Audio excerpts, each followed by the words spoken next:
Hi everyone. So today is our ninth session for strategic financial management, and today we will actually be talking a little bit about general financial and strategic objectives of an organization and how the external macro level different impacts could be handled by an organization in order to make sure that the financial and the strategic objectives of that particular organization can be managed. So as you can see now, when it comes to employees, what they see is they see their responsibility to be limited to the boundaries of their position, right? But not like when it comes to employees, do they look at the overall picture and say, okay, right, in the context of an organization, look at it and see, okay, this is our organization objective, so I should try and meet that. Is that something that is generally followed by all the employees? No. However, in order to make sure that the employees do know what their financial and strategic objectives are, the organizations are supposed to, have a specific methodology where the employees are kind of included in setting up this financial or strategic objective, where the mission, where they know the tactics that they need to follow and the strategies and the objectives that the organization are supposed to follow in order to ensure that the main purpose or the mission of the company is being met. So initially what we need to understand is that generally the organization would always have a mission, or as you can see, it is like a long-term version of the company's purpose, where the main vision will be included. The only thing is that this vision needs to be um, kind of set down, ensure that the employees also understand what the company's mission is, how they could contribute towards the the the achievement of the objective or the mission of the company. So when there is a mission, based on the mission, what a company does is there are a set of specific objectives based on the performance goals are set for an organization, so that each department would know which objective they need to follow in order to or meet in order to ensure that the overall mission of the company is met.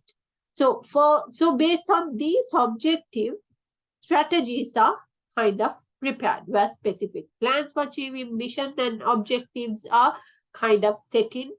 And based on these strategies, different each strategy, in order to ensure that these strategies are met, tactics are, or the how the strategies are being implemented will be included, so that these are being sent or sent to the employees, so that the employees would understand that they need to kind of achieve these implementation strategies in order to ensure that the mission, overall mission of the organization is met as well. So hold on, right. So when we look at the corporate objective, these are like more business or commercial oriented as opposed to financial, obviously, because they are following example. So let me just give you some sort of like corporate objectives to kind of understand how it could be. It could be based on like customer loyalty, could be like to supply products, services, or solutions of higher quality, or to provide like value to customers who own their respect and loyalty. These could be included in the corporate objective. Also, obviously, the financial side would be the profit, where sufficient profit to the finance of the company to its growth, in order to ensure that they have a growth mechanism, and also that the corporate objectives are met in a way where it increases value to the shareholder. Then there could be something related to market leadership. So something related to such as to maintain existing supply and to expand its new areas, and to build on the existing technology, skills, and customer needs. All this will be kind of included in the market leadership. Then comes in the growth. So growth, what could be included in something related to growth? It is an opportunity for growth by using profits and organizational capabilities to develop and produce innovative products that would satisfy the changing customer needs. Thereafter, there are another set of objectives which could be related to employment commitment. This is which related to HR, where to enable employees to benefit from the organization's success by identifying and also rewarding them for their performance, like creating a safe, dynamic, inclusive environment that values empathy, diversity, and to like the contribution, and to help them to gain sense of pride and achievement of their work, and so on and so forth. And like something like global citizenship, where to fulfill responsibility towards society by being an economic, intellectual, social asset to the country and the community. So all these could obviously be different types of corporate objectives that organizations do have. Moving on and talking about corporate objective, when it comes to corporate objective, these tend to be quite varied. Like it could be financial objectives of an organization. Obviously, as you can see, it could be something related to profitability. However, it could vary depending on what is supposed to be achieved, and they basically pursue multiple objectives, not a single one, obviously, right? On the other hand, financial objectives are mostly linked to measures of profit and relate to kind of something like maximization of shareholder wealth. The example of financial objectives could include something like ROCE, ROI, EPS, and they could also include objectives pursued by financial managers focusing on maintaining an optimum cash balance, specific gearing ratio, and stock turnover period, or so on and so forth. So when we look at shareholder wealth maximization, it would be related to increase the individual levels of dividends and capital gains from high share price. It could be like profit maximization, where it is to increase the profit after interest and tax, or something like earning per share growth, where it is to increase the profit attributable to each share. Also, it could be something like sales revenue maximization in order to increase the market share as well. Moving on, we're going to talk about financial objective, where organizations achieve their financial objective once their strategic objectives are kind of met. The strategic objective just basically take a longer time period in comparison to achieving financial objectives, right? So when an organization tries to achieve their financial objective in the short term, the strategic objective may have to be foregone as well. So like this is because they focus on benefits that satisfy shareholders, like shareholders, directors, managers, or it could be employees of the organization when it comes to something related to short term, or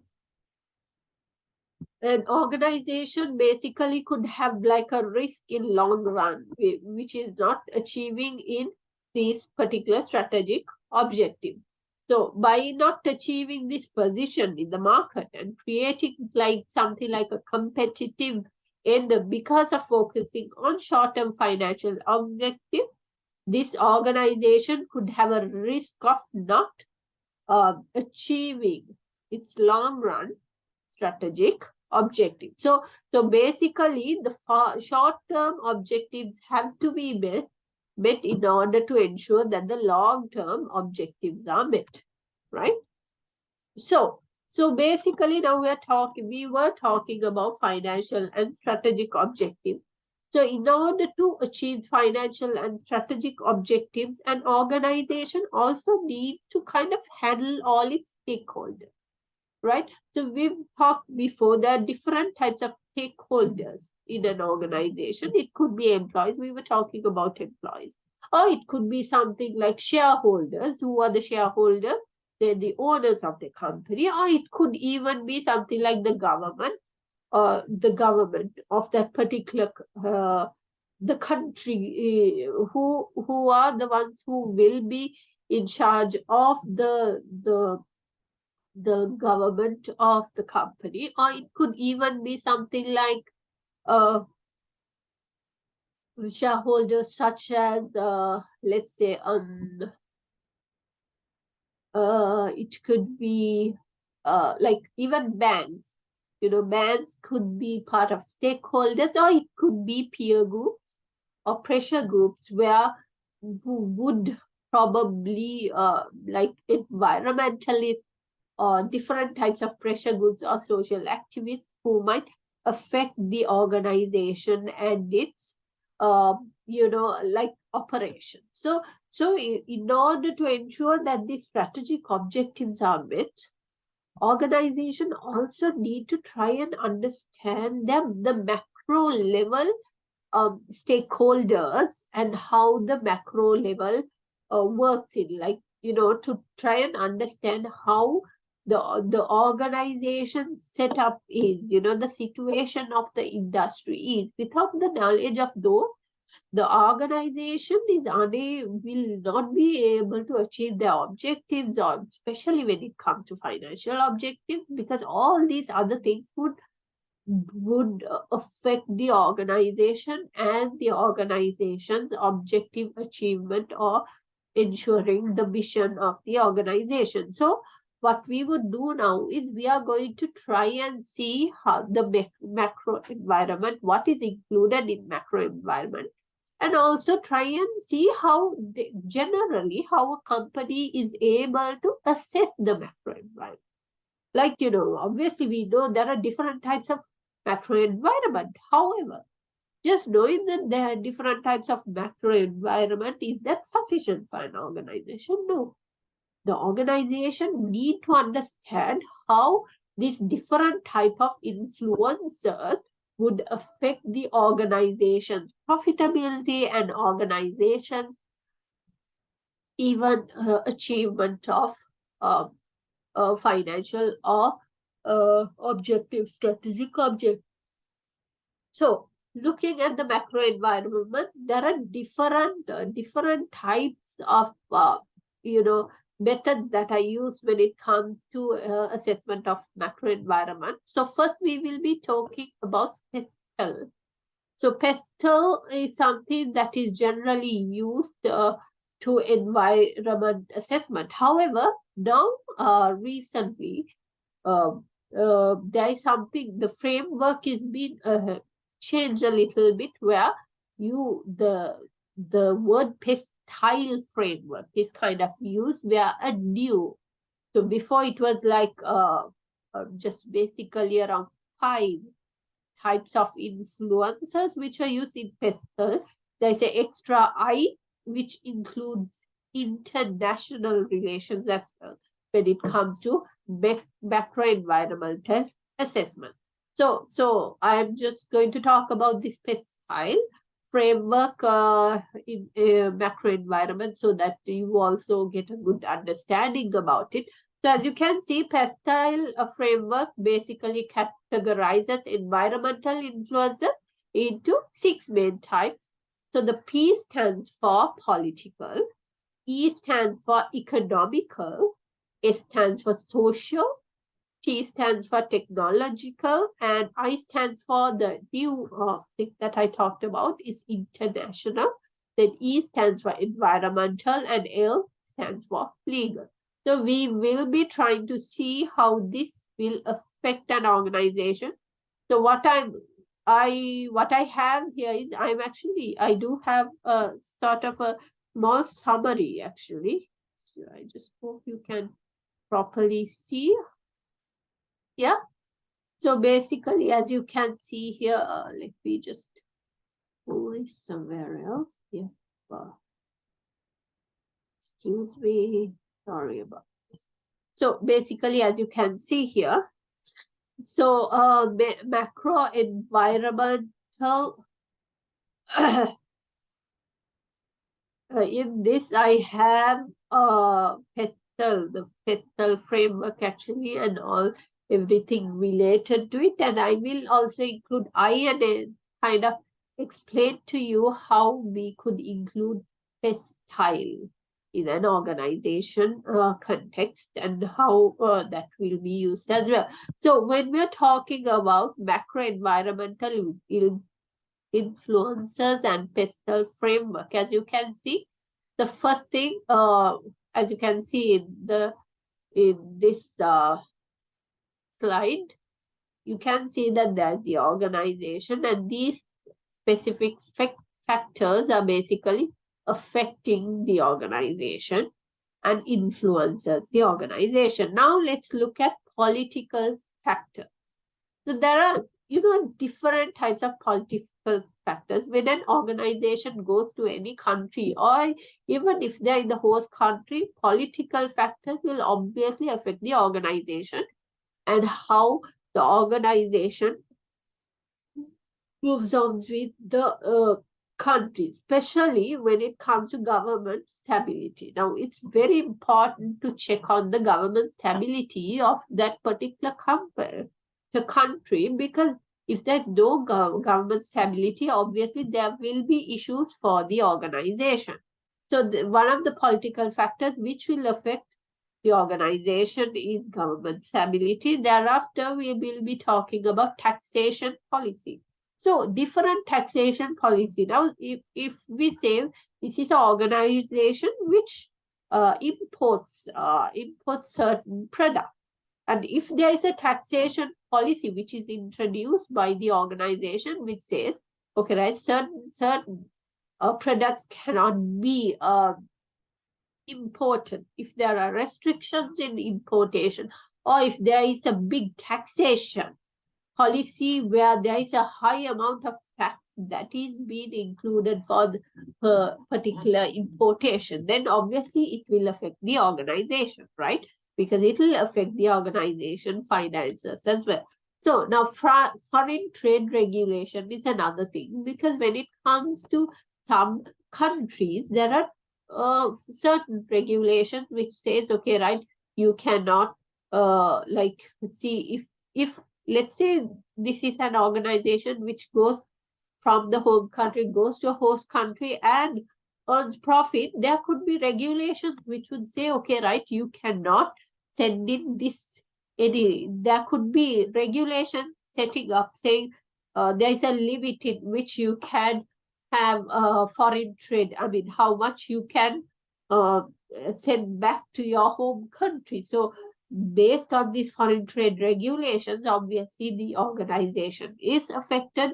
Obviously, it will affect the finances of the organization and achievement of the strategic objectives as well. And another thing is social welfare practices. Now, if we look at social welfare practices, it is very important because it would affect the organization if it's some organization which will affect when it comes to social welfare as well.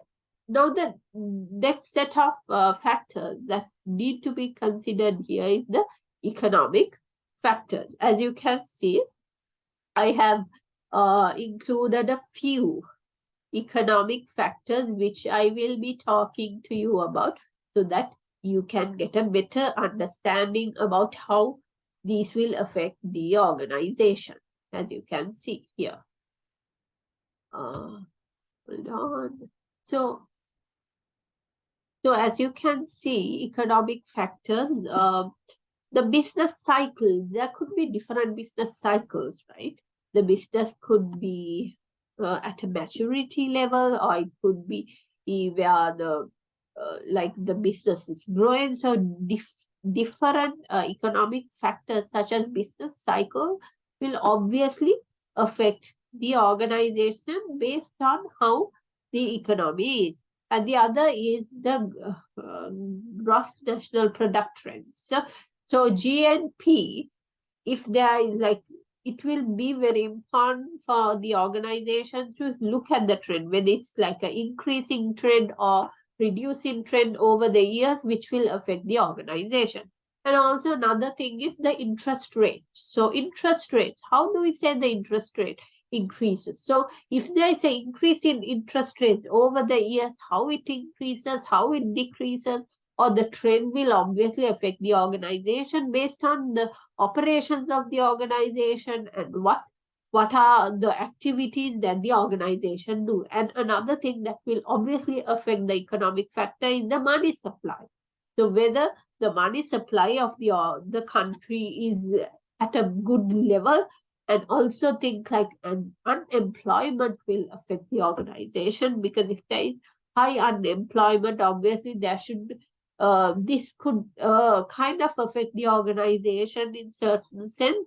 And also the disposable income, this will obviously affect an organization which is in a particular company and trying to sell. If it's something to do like uh, sort of, if the organization is something, an organization which sells something which is of a higher value, or something which people do not need to take, if it's not a FMCG product, if it's something of higher value, it could be a luxury item, or it could be some kind of electronic item, depending on this.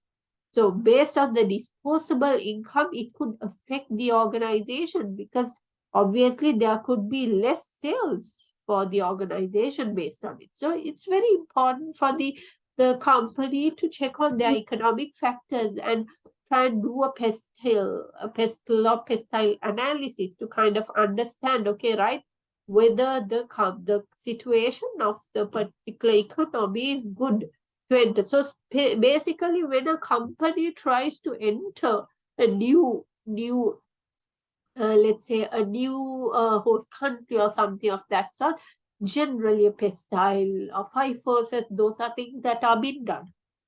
Even if not, even if not the organization, it is good if the organization is always up to date with these forces and check if they're able to check on and see whether whether these factors affect them as well. Now, the other section is social cultural factors. Now, what are social cultural factors? Anything to do with the social cultural, such as the population demographic. So it depends on the population and its demographics, like, how much, what is the age, what age group actually living more in that particular company, in that particular country actually, or, things like how many females and how many males live in that country. Those kind of things will obviously affect an organization based on what the organization produces and how it affects the organization sales as well. So also things like income distribution, as I said before about this disposable income distribution, because if the income distribution is such that then not much people having a higher income, obviously, then the organization is selling some luxury goods. So then obviously the organizations, the amount of the target market is quite small at that particular time, obviously. So which will affect the organization as well. So the other thing is social mobility or the lifestyle changes. Obviously, the changes would obviously affect the organization based on what the organization sells or produces, because it will affect the organization based on how it is. The attitude to work and leisure and consumerism. So attitude to work and leisure depends on the type of, type of how people think actually. So people, when it comes to the based on the culture, things do different as well. So we've seen people from Asian culture where they do kind of try and work to, they actually work more comparatively. But when you look at the European, uh, way of living, where people do, they have this set of uh, method where a lot do take their time off to go on to travel, and during specific seasons, to ensure that there is a work life balance as well. So consumerism is another thing. So social cultural factors do affect the organization, and it's very important for any organization to type of understand uh, to kind of understand how the organization kind of works as well.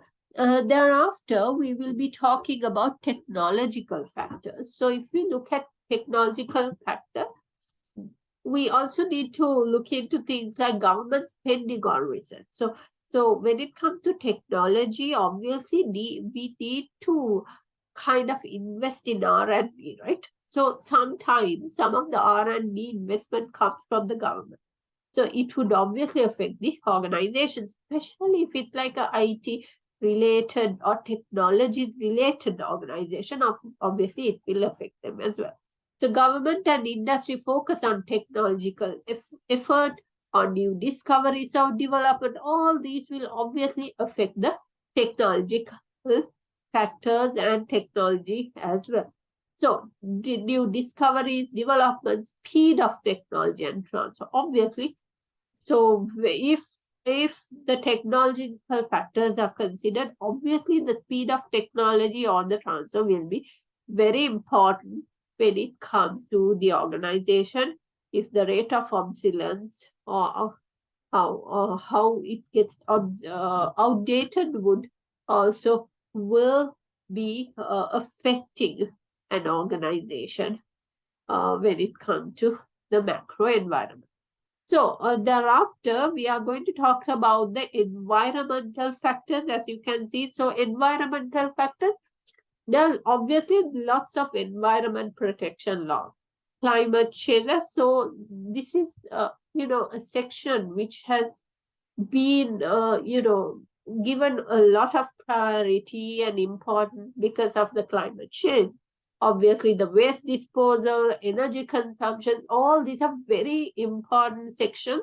So an organization really need to focus on this and kind of check and see how all these laws and disposable methods and things of that sort will affect the organization. Thereafter, we'll talk about legal factors. As you can see, there are, according to the country, there is employment law, health and safety law, competition law, product safety law. All these laws will affect the organization in different ways, right? So if there could, like, different employment laws could be there. So like example, there could be laws related to maternity, paternity laws, which will be related to the law that is in that particular country, which would differ in another country, right? Even the health and safety law, it differs in each country, and accordingly, the organization needs to kind of adjust their strategic objective. So here, what we are doing is what we will be looking at what environmental factors are affecting the organization and which are the most important at the present time or the next few years. This is what will be done when a pestile is checked in an organization and when it comes to international.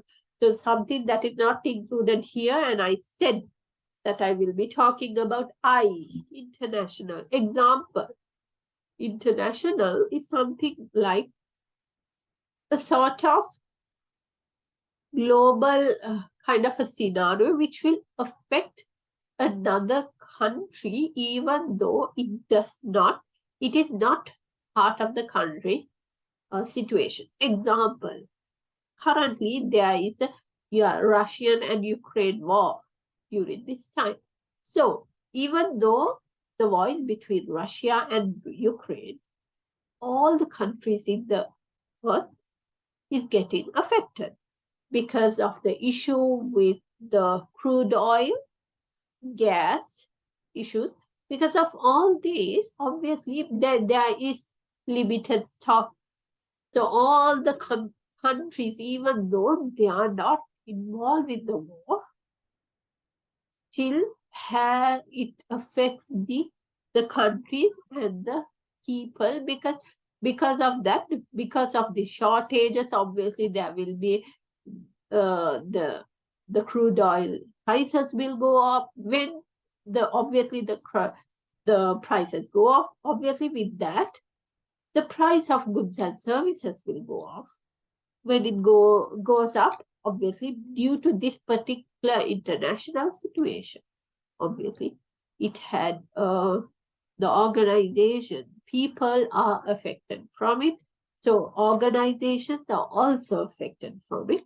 So that's why I said there is also something called international section, which also needs to look into, even though it's not included here. Here, what is included is pestle, but pestile is the most suitable, in my opinion. Because we are supposed to teach you pestle, I've included only pestle, but I just wanted to tell you that there is something extra which could be included as well, because it is something which is not in the country, but it's an international situation. So obviously you cannot put it under any other category here. Okay, so let's move on. Hold on.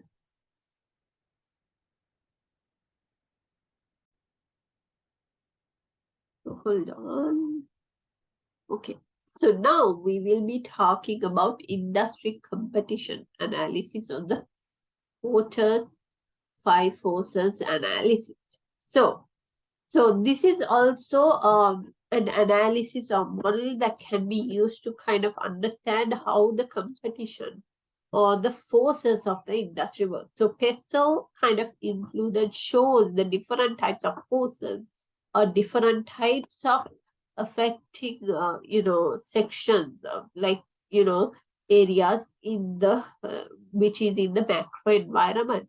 Here, we are going to talk about the forces which will affect the organization and the organization's industry. So it's called, basically we will be using Porter's 5 forces model, which obviously at the market level, there are buyers and sellers, and these buyers and sellers are different forces, and these forces are included in the Porter's 5 forces model, as you can see. So as you can see, there are 1, 2, 3, 4, 5 forces. One is set of a new entrant. Under that, things like cost advantage, distributed network, government regulations and innovations, and things such as product service differentiation, patent and know-how, the brand image, strategic alliances are included.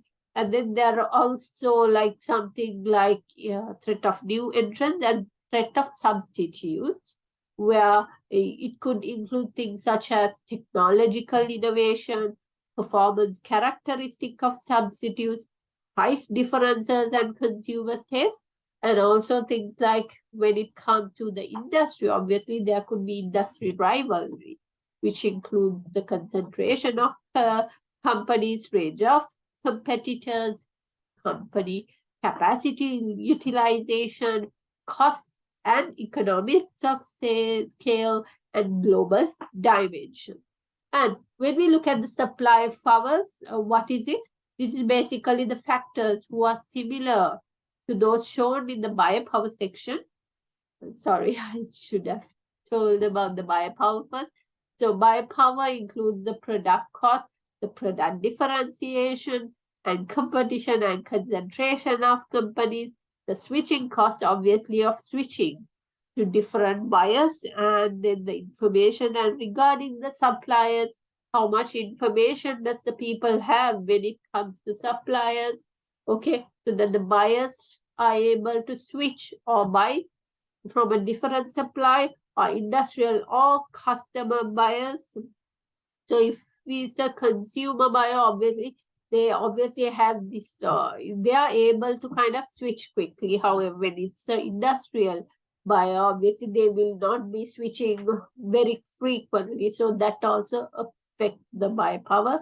And then something like customer groupings, which would depends on which group of the customers that are there. So these things would be start of the buyer power, and it would also be the supplier power, because you know how much switching cost do we have when it comes to suppliers, or how much information do we have when it comes to regarding the suppliers or the industry, how the whether it's a consumer supplier or industrial supplier, it all depends. And how much cost is the raw material from the supplier or product, how differentiated is this particular product, can we buy the same thing from a different supplier, or can we compare and see whether the product in a different supplier is less than, and can we quickly switch to a different supplier. All this will obviously affect the organization's activities, and it is kind of included in the Porter's 5 forces model, and I will be trying to kind of speak through this with you, so that you try and you will, as you can, and see, we could talk about it. Sorry. Okay. So competitive force or threat of entry. So what is this?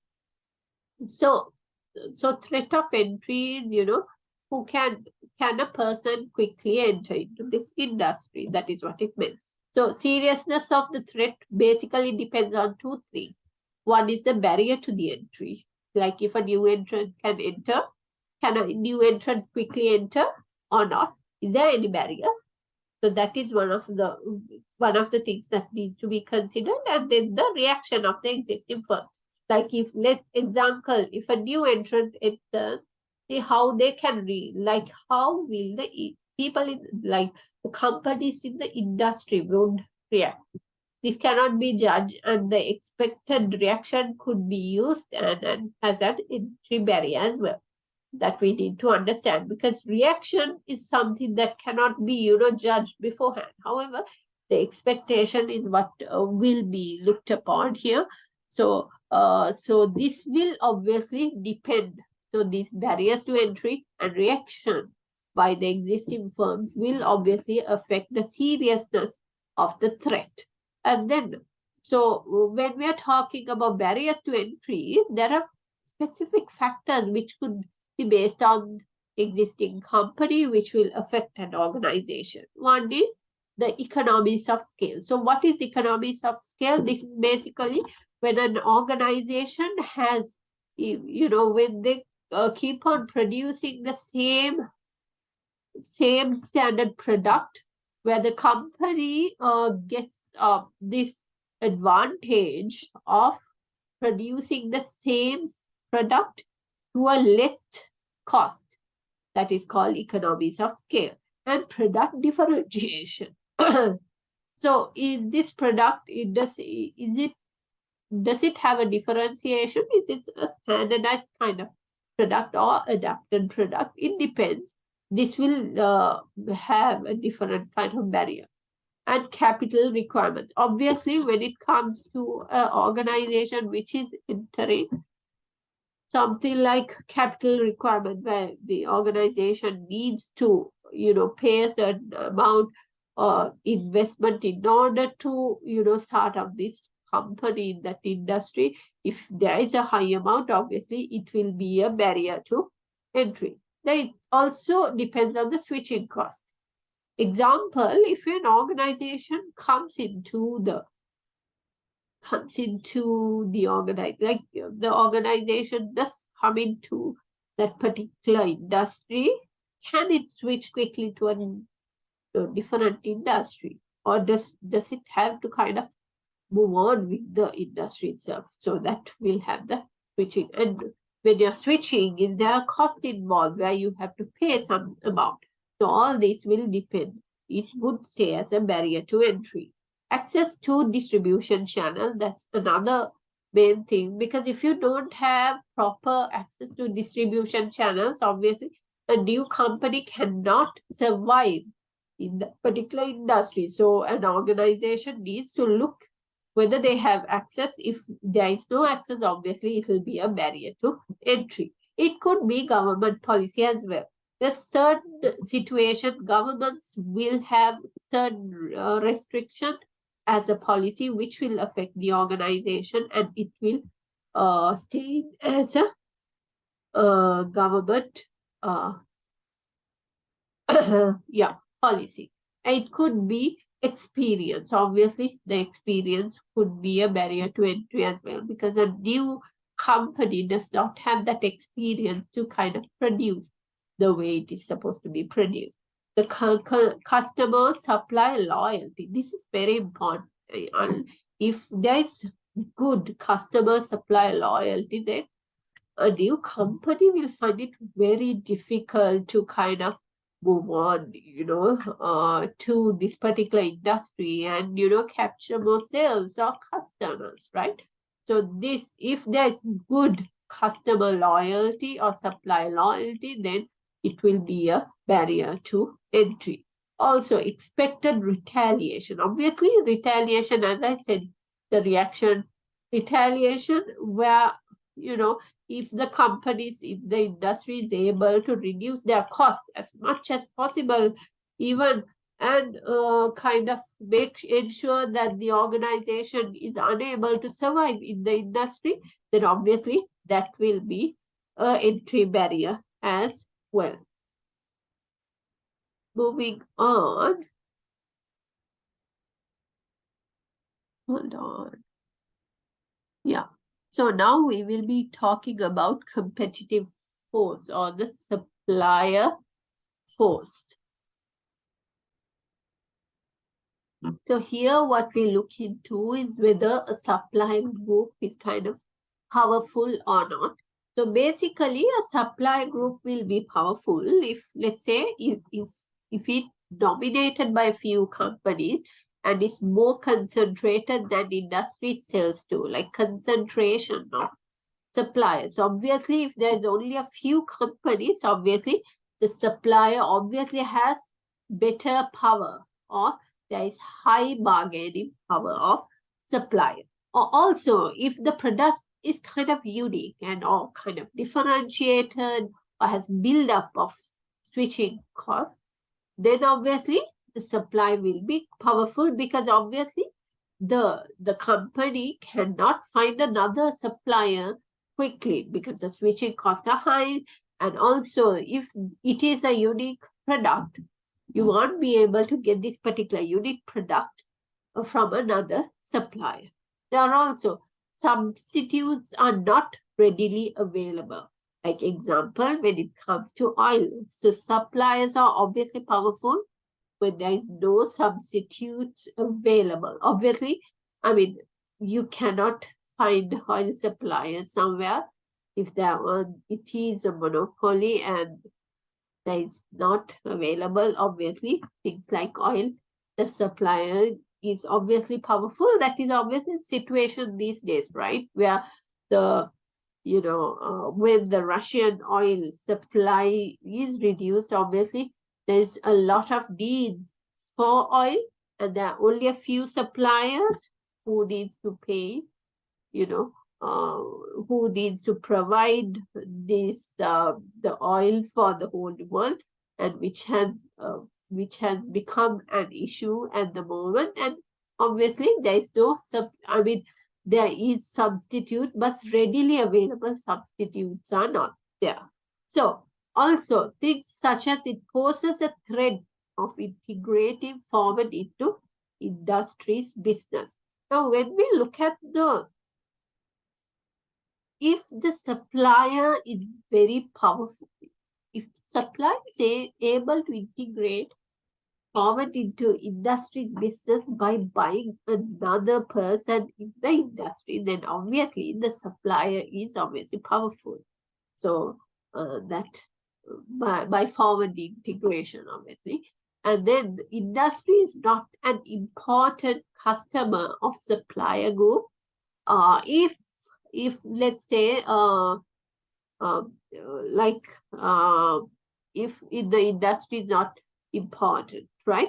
The customers, if they're fragmented, obviously supplier group will obviously be powerful because they supply and the customers are fragmented. And suppliers have basically who have powerful brands such as Intel, obviously will obviously be very powerful because now example Intel, you take Intel, when you look at a laptop, what is the first thing? Whatever the brand is, we will look towards something called Intel Core, right? Just to check that the make of that particular product is good. So Intel is a powerful brand for supplier, as you can see. Moving on. Now we will talk about buyers. Now, the buyer power, the buyers will have a higher buyer power where there is a concentration of buyers. Obviously, if there's a concentration of buyers, they could just say, switch to another person or say, no, we are not buying. Obviously, it will be an issue. Or there are many small operators in the supplying industry. So if there is small operators, the buyers are able to buy from them, right? Which would affect the organization. And an alternate source of supply is there. Obviously, if there are competitors who provide alternate source of supply, then buyer power will obviously be high and low switching costs. Yes, obviously, if the buyer can just buy from you today and buy from another person the next day, obviously, there will be low switching cost. If there is low switching cost, the buyer has more power. The component materials that are high percentage of cost to the buyer leading to shopping around. So if there is a high percentage of cost which is leading to buying leading to shopping around, then obviously buyer has more power. And a threat of backward integration. If it's a buyer, if the buyer can obviously buy the company, or there is a threat of backward integration, then obviously it is an issue for the organization, and because they have a higher power. Hold on. So now we are going to talk about competitive force, the substitute products. So basically, yeah, so substitute products or the threat of substitute. So basically, reduction in demand for products as customers switch to alternative would be like product for product if there is like a product for product substitution where email for phones, example, as email for post, then obviously the threat of substitute is high. So if there is a substitution of needs, like a reliable and cheap appliance, reduced need for maintenance of service, obviously the threat of substitute is high. And generic substitution, where competition of a household income, some like cars versus holidays could be there, or like you cannot do without, then this would also mean that the threat of substitute is high. So moving on, we are going to talk about rivalry. So basically, what is industry rivalry and how it causes rivalry? So it's very important to know there are numerous competitors who are roughly equal in size and power. If that is so, then obviously there is high rivalry in that particular industry. And if there's a slow growth in the industry, like maturity or reduce, then obviously in that type of industry, the rivalry is kind of high. If the product lacks differentiation or switching costs, then obviously the rivalry will be high. If there is high fixed cost or perishable product, like it's an exit barrier, you have to do the degree if you invested. Like example, if you invest in some certain thing and there is an exit barrier, then obviously then the rivalry will be high because no one will be exiting that particular industry. Like example, like you invest in a degree, right, or your MBA halfway, can you just exit it and go and do another degree or MBA?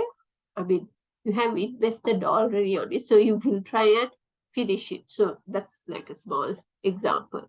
So high exit barriers are BRI. It's cheaper to run if signed with government for 10 years. Like example, that is an example. So high exit barriers is that way. So if you stay in that particular industry, it would be more profitable for you because you have already signed something with the government. Okay, rivalry are diverse in strategies, origins, and personalities, obviously. So because of that, it could affect the organization as well. So today now we have to actually move on to competency development model, however, and value chain. However, what I feel is I think we should stop it now because we talked about macro environment and different types of products. Sorry.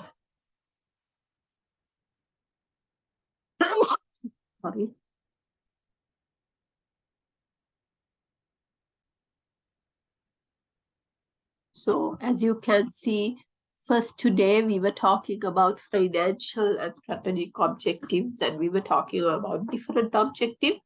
And then we talked about macro environment and how it is assessed. One thing we talked really about the PESTEL framework. I explained to you that and how each factor affects an organization. Thereafter, we moved on to Porter's 5 forces model, and we kind of tried to see how each of these forces will affect an organization. I just try and showed how the threat is high, how much power each of these factors have to the organization, the how much the serious the threat is, or how much power that particular force is for the organization, and how it will depend to and how it affects the organization as well. And I hope you had a good understanding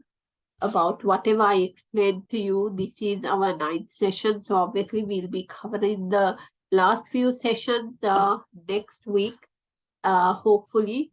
And I just hope that you got a good understanding about the whole module, actually, which we will be covering next week. And I just hope you will be able to go through and do your assessments well, and try and go through and try and see whether you will be able to find a way where you can do the content better and understand, read books that are related to it, the module, and try and see whether you have proper knowledge related to the learning outcome.